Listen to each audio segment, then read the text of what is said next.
राधे राधे दोस्तों, कैसे हो आप सब? आशा करती हूँ आप सब अच्छे होंगे। आज के वीडियो में हम बात करेंगे साइंस एनसीईआरटी क्लास 7 के चैप्टर 12 के बारे में।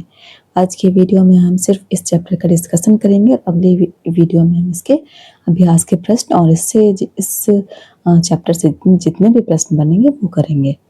चैप्टर का नाम है पादप में जनन। अपने वंश अथवा प्रजाति को बनाए रखने के लिए पादप और जंतुओं के लिए जनन आवश्यक होता है। अगर जनन नहीं होगा, प्रजाति का आगे वंश नहीं बढ़ेगा तो फिर ये दुनिया ही नहीं चलेगा। कक्षा 6 के अध्ययन 9 में आपने पढ़ा था कि सभी जीव अपने समान जीवों का जनन करते हैं, जैसे कि माता पिता से संतति का जन्म जनन कहलाता है। लेकिन पादप कैसे जनन करते हैं? पादपों में जनन विभिन्न विधियों द्वारा होता है और जिनके बारे में हम इस अध्ययन में पढ़ेंगे। जनन की विधियां। कक्षा 6 में आपने पुष्पीय पादप के विभिन्न भागों के बारे में पढ़ा था। पादप के विभिन्न भागों के नाम बताइए और प्रत्येक के प्रकारों के बारे में बताइए। अधिकांश पादपों में क्या होता है? मूल, तना और पत्तियां होती है और ये पादप के कायिक अंग कहलाते हैं। पादप के कायिक अंग कौन कौन से होते हैं? मूल, तना और पत्तियां। वृद्धि की निश्चित अवधि के बाद अधिकांश पादपों में पुष्प निकलते हैं।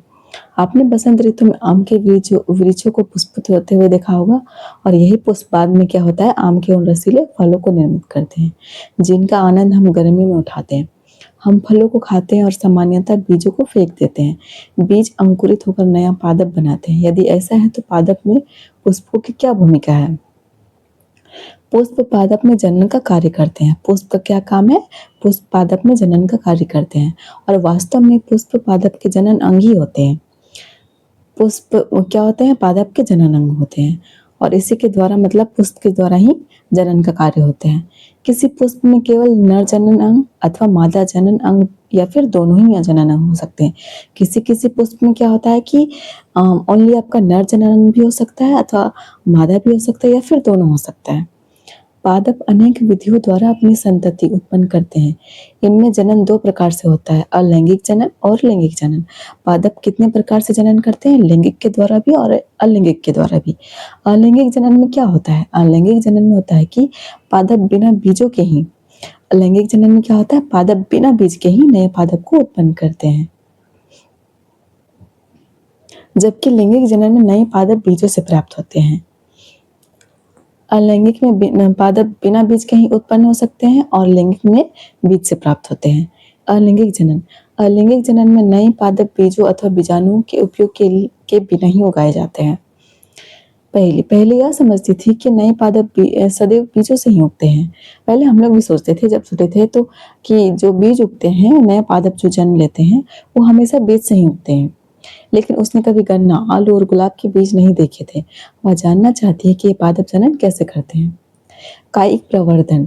यह एक प्रकार का अलैंगिक जनन है जिसमें पादप के मूल, तने, पत्ती अथवा कली, मुकुल जैसे किसी कायिक अंग द्वारा नया पादप प्राप्त किया जाता है। चूंकि जनन पादप के कायिक भागों से होता है तो इसे कायिक प्रवर्धन कहते हैं। कायिक प्रवर्धन किसे कहते हैं? जिसमें कि जनन पादप का जो जनन होता है वो कायिक के अंग जो होता है उससे होता है, इसीलिए इसे कायिक प्रवर्धन कहते हैं। और कायिक अंग कौन कौन सा हो गया आपका?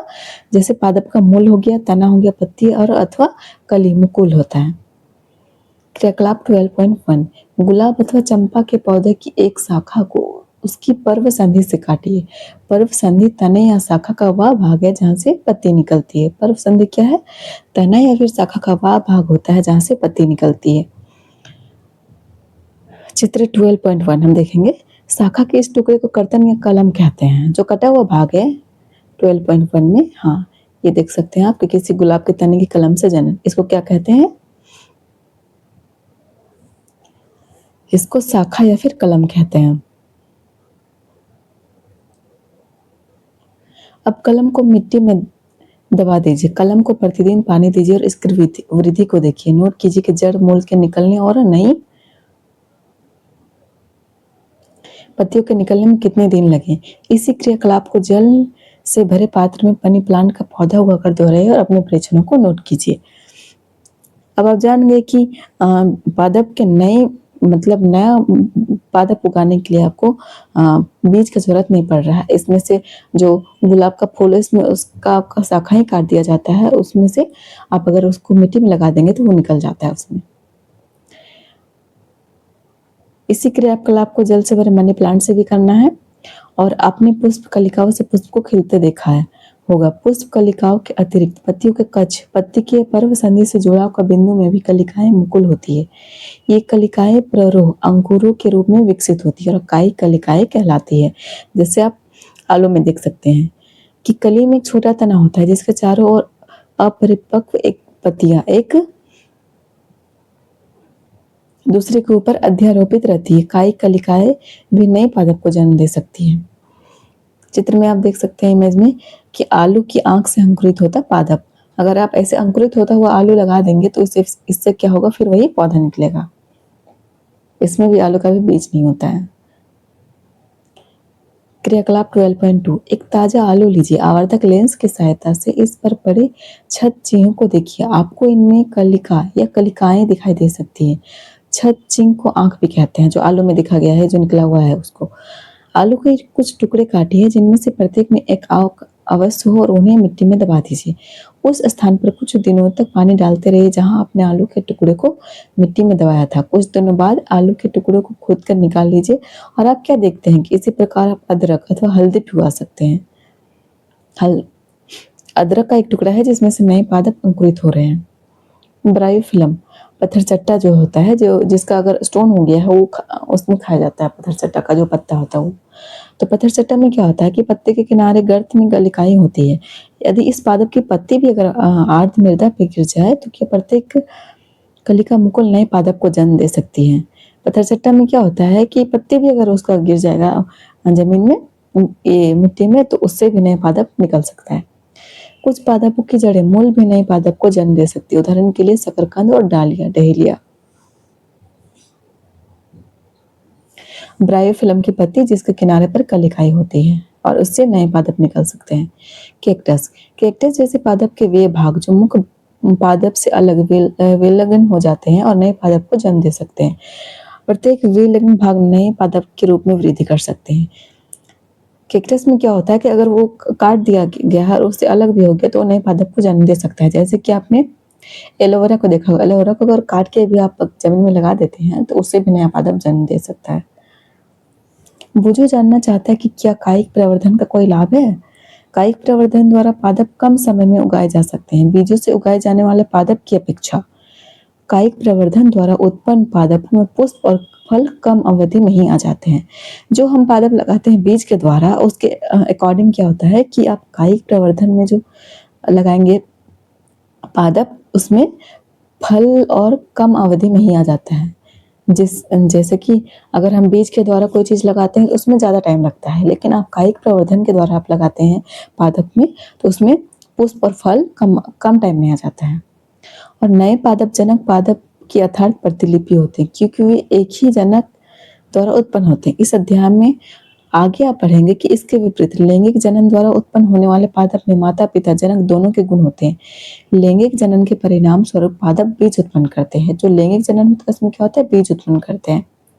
मुकुलन आपने पहले ईस्ट के बारे में पढ़ा है, जिसे केवल सूक्ष्मदर्शी द्वारा ही देखा जा सकता है। इनके लिए यदि पर्याप्त पोषण उपलब्ध हो तो ईस्ट कुछ ही घंटों में वृद्धि करके गुणन अर्थात जनन करने लगते हैं। ईस्ट क्या होता है, मुकुलन के द्वारा जनन करता है। याद रखें कि ईस्ट एकल कोशिका एक कोशिकीय जीव है। आइए हम देखते हैं कि जनन कैसे करते हैं। ईस्ट क्या है, एकल कोशिका है, एक कोशिकीय जीव है और ये मुकुलन के द्वारा जनन करता है।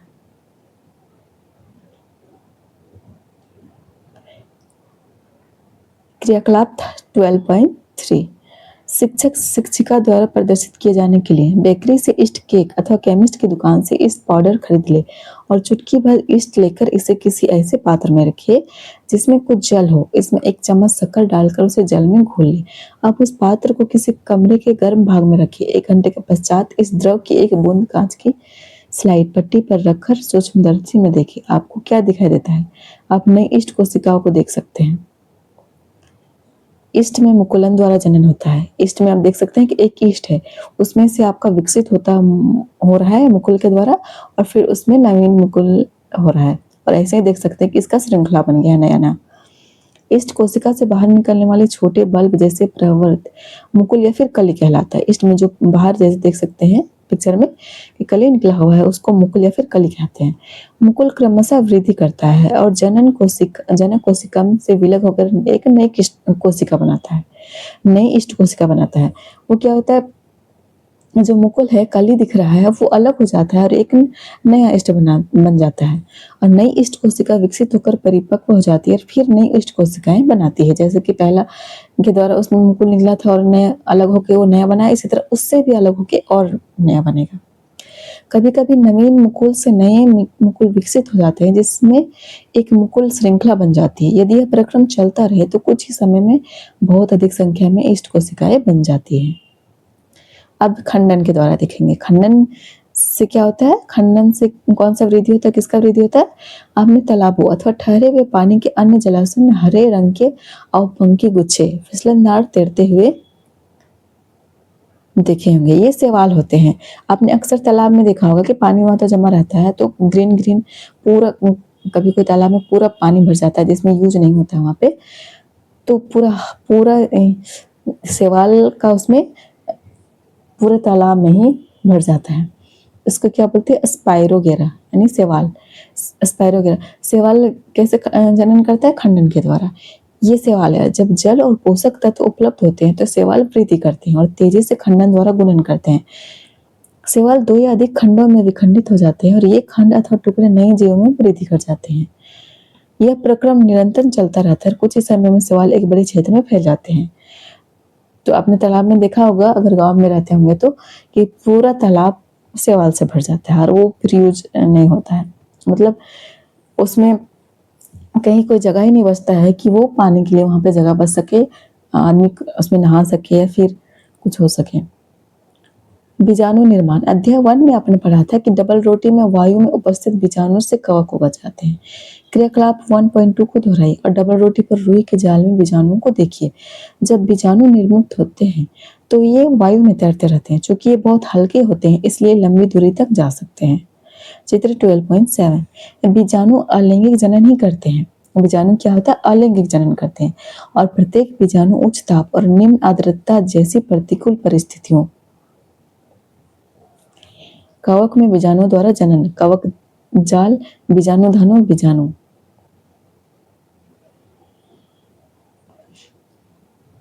बीजाणु उत्पन्न करने वाले क्षेत्र, बीजाणु धानु पुंज। फर में बीजाणु द्वारा जनन। बीजाणु कैसे जनन करते हैं, अलैंगिक जनन करते हैं।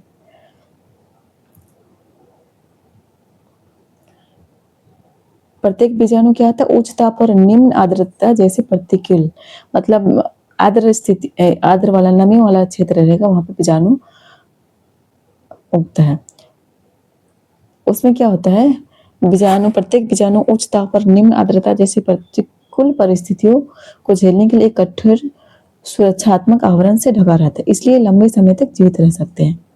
अनुकूल परिस्थितियों में बीजाणु अंकुरित हो जाते हैं और नए जीव में विकसित हो जाते हैं। वही होता है कि अगर आपका जैसे बारिश के टाइम में, उस टाइम में क्या होता है, वो अंकुरित हो जाते हैं और नए जीव में विकसित हो जाते हैं। मांस और फर्न जैसे पादप में भी जनन बीजाणुओं द्वारा ही होता है। लैंगिक जनन। पुष्प की संरचना के बारे में आप पहले पढ़ चुके हैं कि आप जानते हैं कि पुष्प पादप के जनन अंग होते हैं, पुंकेसर नर जनन अंग और स्त्री केसर मादा जनन अंग। क्रियाकलाप 12.4। सरसों, गुड़हल या पिटूनिया का कोई पुष्प लीजिए और इसके जनन अंगों को पृथक कीजिए। पुंकेसर और स्त्री केसर के विभिन्न भागों का अध्ययन कीजिए। ऐसे पुष्प जिनमें या तो केवल पुंकेसर अथवा केवल स्त्री केसर उपस्थित होते हैं एकलिंगी पुष्प कहलाते हैं। एकलिंगी पुष्प किसे कहते हैं, जिसमें ऐसा पुष्प जिसमें या तो केवल पुंकेसर या फिर केवल स्त्री हो, मतलब कोई एक ही होना चाहिए, तो वो एकलिंगी हो जाएगा। और द्विलिंगी किसे कहते हैं, जिन पुष्पों में पुंकेसर और स्त्री केसर मतलब दोनों उपस्थित होते हैं उसे द्विलिंगी पुष्प कहलाते हैं। जैसे कि द्विलिंगी में आपका आ गया मक्का, पपीता और ककड़ी या फिर खीरे में, मक्का, पपीता और ककड़ी या खीरे के पौधे में एक लिंगी होता है, जबकि सरसों, गुलाब और पिटूनिया के पौधे में द्विलिंगी होता है।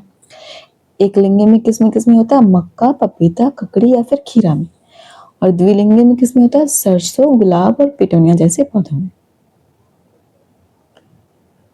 पुंकेसर आप देख सकते हैं, परागकोश, पूत तंतु। स्त्री केसर है। स्त्री केसर में क्या होता है, बीजांड होता है, अंडाशय होता है, उसमें काट के देख सकते हो, उसके अंदर बीजांड होता है, उसके ऊपर का भाग होता है वर्तिका और वर्तिकाग्र। जननम, नर और मादा एक लिंगी पुष्प दोनों एक ही पादप पर उपस्थित हो सकते हैं। नर और मादा एक लिंगी पुष्प क्या होता है, दोनों एक ही पादप पर उपस्थित हो सकते हैं अथवा भिन्न पादपों पर पाए जा सकते हैं। क्या आप पुंकेसर में परागकोश और तंतु को पहचान सकते हैं?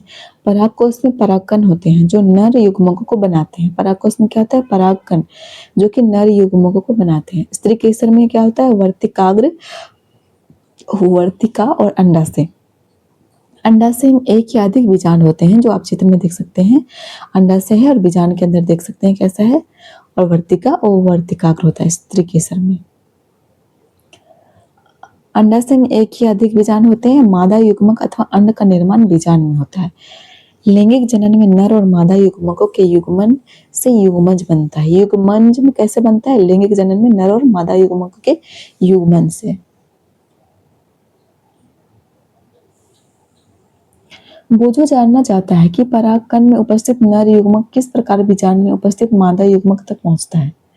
परागकण, सामान्यतः परागकणों में दृढ़ सुरक्षात्मक आवरण होता है जो उन्हें सूखने से बचाता है। क्योंकि परागकण हल्के होते हैं अतः वह वायु अथवा जल द्वारा बहाकर ले जाए जा सकते हैं। पुष्पों पर बैठने वाले कीटों के शरीर पर परागकण चिपक जाते हैं। जब कीट उसी प्रकार के किसी अन्य पुष्प पर बैठते हैं तो पुष्प के वर्तिकाग्र पर कुछ परागकण गिर जाते हैं। परागकणों का परागकोश से पुष्प के वर्तिकाग्र पर स्थानांतरण परागकण कहलाता है। परागकण किसे कहते हैं, जो परागकणों का परागकोश से पुष्प के वर्तिकाग्र पर स्थानांतरण जो होता है उसे परागण कहलाता है। बोझो जानना चाहता है कि पुष्प सामान्यतः इतने रंग बिरंगे और सुगंध युक्त क्यों होते हैं? क्या ऐसा कीटों को आकर्षित करने के लिए होता है? यदि परागकण जो उसी पुष्प के वर्तिकाग्र पर गिरते हैं, यदि जो परागकण होता है उसी पुष्प सेम जो फूल होता है उसी पर गिरता है तो क्या हो गया, स्वपरागण। लेकिन जब पुष्प के परागकण उसी पादप के किसी अन्य पुष्प के वर्तिकाग्र पर गिरते हैं तो इसे पर परागण कहते हैं। कोई मान लो पादप है, कोई पौधा है, तो उसमें मान लो बहुत सारे फूल खिले हुए रहते हैं, तो सेम एक फूल है उसी में अगर जैसे एक फूल है, आप देख सकते हैं स्वपरागण में एक फूल है, उसमें अगर परागकणों का परागकोश से पुष्प के वर्तिकाग्र पर स्थानांतरण होता है, सेम फूल में ही होता है, तो वो ये स्वपरागण कहलाता है। और उसी पौधा सेम पौधा है लेकिन दूसरे पुष्प पर अगर गिरता है तो वो क्या हो जाएगा, पर परागण हो जाएगा। निषेचन, नर तथा मादा युग्मकों के युग्मन संयोग द्वारा बनी कोशिका युग्मंज कहलाती है। युग्मंज किसे कहते हैं, नर तथा मादा युग्मकों के युग्मन संयोग द्वारा बनी जो कोशिका होती है इसे युग्मंज कहते हैं। युग्मंज बनाने के लिए नर और मादा युग्मकों के युग्मन का प्रक्रम निषेचन कहलाता है और युग्मंज भ्रूण में विकसित होता है। युग्मंज किसे कहते हैं, आपने पीछे पढ़ा था कि लैंगिक जनन में नर और मादा युग्मकों के युग्मन से युग्मंज बनता है। ठीक है, उसके बाद क्या होता है, निषेचन किसे कहते हैं, युग्मज बनाने के लिए नर और मादा युग्मकों के युग्मन का जो प्रक्रम होता है वो निषेचन कहलाता है और युग्मंज भ्रूण में विकसित होता है। निषेचन, युग्मंज निर्माण, अंड कोशिका और युग्मन निर्माण हो रहा है, उसको आप चित्र में देख सकते हैं। फल और बीजों का विकास, निषेचन के पश्चात अंडाशय क्या होता है, फल में विकसित हो जाता है जबकि पुष्प के अन्य भाग मुरझाकर गिर जाते हैं। जब आप अक्सर देखते होंगे कि कोई फल वाला पेड़ है तो उसमें पहले तो फूल लगा हुआ होता है लेकिन अब पौधा आता है तो वो फूल मुरझाकर गिर जाता है। परिपक्व हो जाने पर अंडाशय फल के रूप में विकसित हो जाता है। बीजांड से बीज विकसित होते हैं। बीज में एक भ्रूण होता है जो सुरक्षात्मक बीजावरण के अंदर रहता है। कुछ फूल गूदेदार और रसीले होते हैं जैसे आम, सेब और संतरा। कुछ फल कठोर होते हैं जैसे कि बादाम और अखरोट आदि। जैसे सेब में देख सकते हैं अंदर उसका बीज है और बादाम में कठोर है उसमें। बीज प्रकीर्णन प्रकृति में एक ही प्रकार के पादप विभिन्न स्थानों पर उगे हुए पाए जाते हैं। ऐसा बीजों के विभिन्न स्थानों पर प्रकीर्णन के कारण होता है। प्रकृति में मतलब क्या होता है, विभिन्न स्थानों पर अलग अलग जगह में आप देखेंगे कि एक ही जैसा पौधा भी पाया जाता है। तो वो कैसे होता है, प्रकीर्णन के कारण होता है। अब प्रकीर्णन कैसे होता है कि कभी कभी किसी वन अथवा खेत या फिर उद्यान में चहलकदमी करते समय आपको अपने वस्त्र पर फलों के बीज चिपके दिखाई देते होंगे। क्या आपने कभी यह जानने का प्रयास किया है कि ये बीज आपके वस्त्र पर कैसे चिपक जाते हैं? कल्पना कीजिए कि किसी पादप के सभी बीज एक ही स्थान पर गिरकर वहीं उगाए। आपके विचार में इस परिस्थिति में क्या होगा? पादप के नवोद्भिदों नए उगे पौधों के बीच धूप, जल, खनिजों और स्थान के लिए गंभीर स्पर्धा होगी। संभवतः उनमें से कोई भी स्वस्थ पादप के रूप में विकसित नहीं होगा।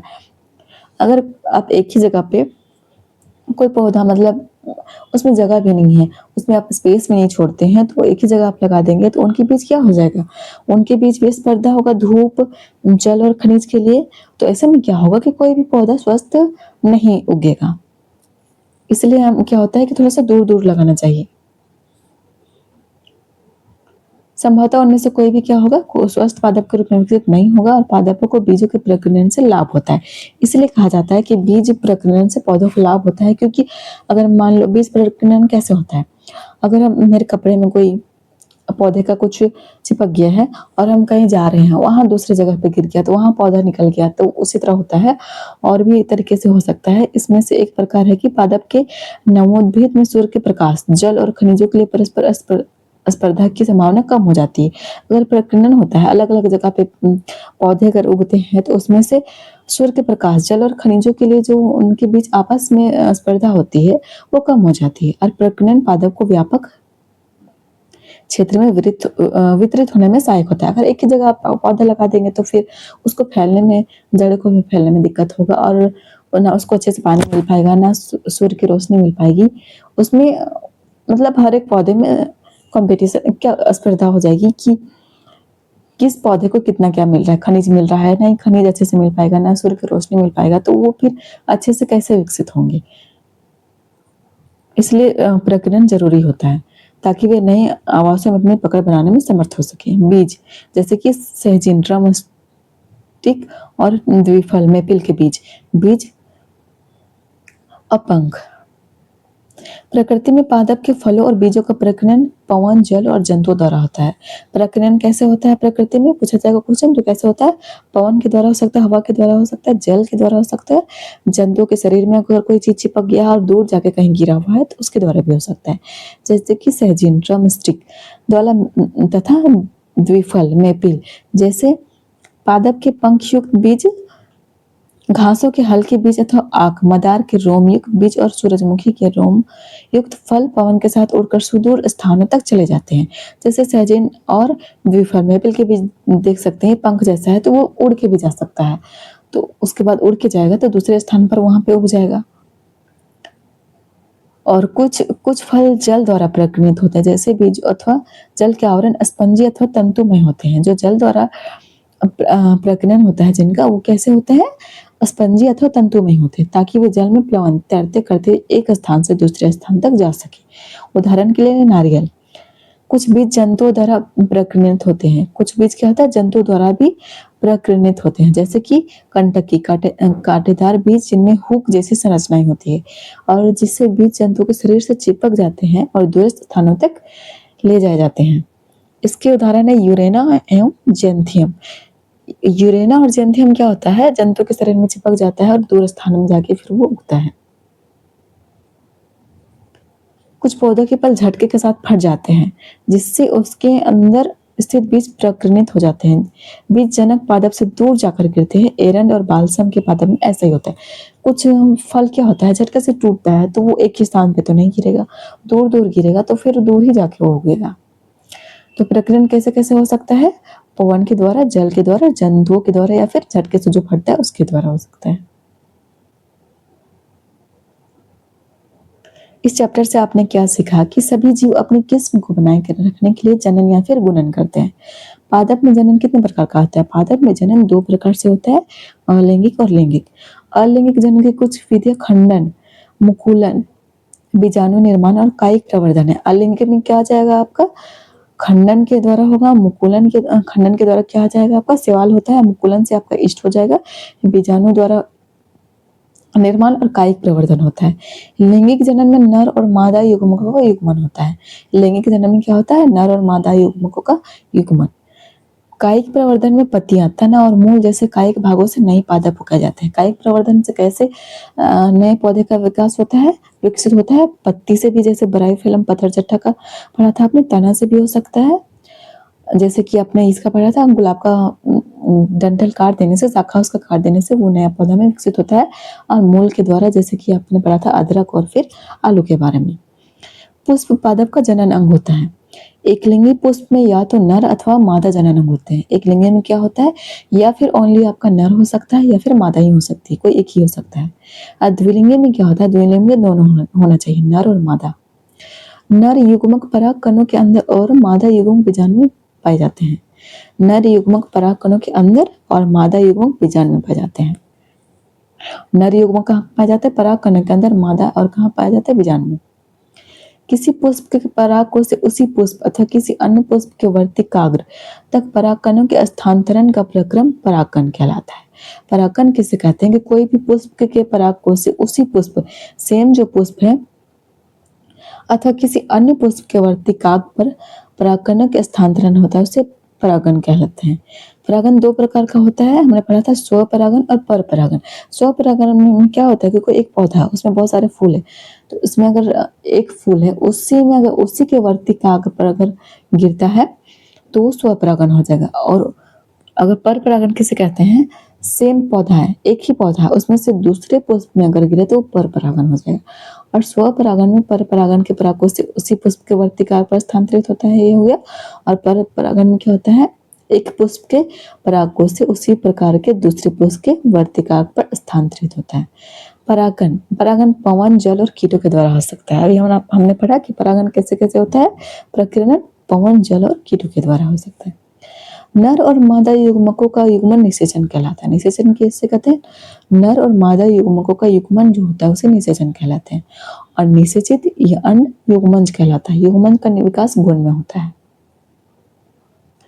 फल एक परिपक्व अंडाशय है, जबकि बीजाणु बीज में विकसित होता है। बीज में विकासशील भ्रूण होता है। बीजों का प्रकीर्णन पवन, जल अथवा जंतुओं के द्वारा होता है। बीज प्रकीर्णन एक ही स्थान पर पादप की अधिक संख्या की वृद्धि को रोकने। बीज प्रकीर्णन का क्या महत्व है, एक ही स्थान पर पादप की अधिक संख्या को वृद्धि को रोकने के लिए होता है। और सूर्य के प्रकाश, जल और खनिजों के लिए स्पर्धा को कम करने के लिए और नए आवासों को अधिग्रहण में सहायक होता है। बीज प्रकीर्णन का क्या क्या लाभ है, आपने देखा कि एक स्थान पर पादप की अधिक संख्या नहीं होगी और सूर्य का प्रकाश, जल और खनिज के लिए स्पर्धा भी नहीं होगा और नए आवासों के अधिग्रहण में सहायक भी होगा। इसी के साथ चैप्टर 12 का एक्सप्लेनेशन यहीं पे समाप्त होता है और अगले वीडियो में हम इसके क्वेश्चन आंसर जितने बनेंगे इस चैप्टर से वो करेंगे और इसके अभ्यास भी प्रश्न करेंगे।